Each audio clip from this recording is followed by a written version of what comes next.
ছেলে স্কুলে যাওয়ার পরে ছাদে উঠে নিয়ে লঙ্কা গাছ থেকে লঙ্কা পাড়ছি। রান্না অলরেডি স্টার্ট করে দিয়েছি, আর আজকে না ভীষণ রোদ উঠেছে, যার জন্য বেশিক্ষণ ছাদে থাকতে পারিনি।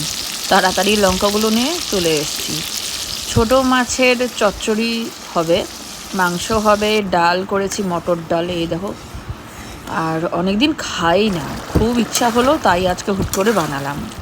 মাংসটা জাস্ট আদা পেঁয়াজ রসুন দিয়েই করছি, মানে এক্সট্রা কোনো মশলা আমি দিচ্ছি না। সবসময় মশলা অত খেতে ভালোও লাগে না, কিন্তু গন্ধটা এত সুন্দর এসছে যে বোঝাই যাচ্ছে যে রান্না ভালো হয়েছে। আসলে মশলা ভালো করে কষালেই রান্না ভালো হয়। আপনি চলে আসছে স্কুল থেকে গাড়ি করে, কত বড় হয়ে গেছে আমার বাচ্চাটা, এই যে রোবটের মতো।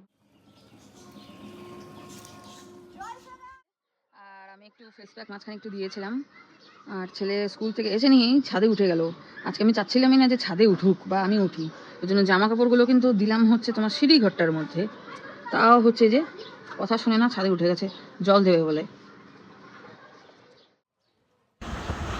সন্ধেবেলায় এখন হচ্ছে বেঙ্গলি মিসের কাছে পড়াশুনো করছে, আর আমি তার ফাঁকে এই হিস্ট্রি নোটসগুলো তৈরি করে ফেলছি।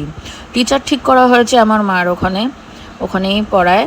আর হচ্ছে ওই চান্সে আমি দেখো এখন হিস্ট্রি নোটগুলো তৈরি করছি, আর ওর পড়া হয়ে গেলেই চলে যাব বাড়িতে গিয়ে তো ডেলিকার তো কাজ থাকেই।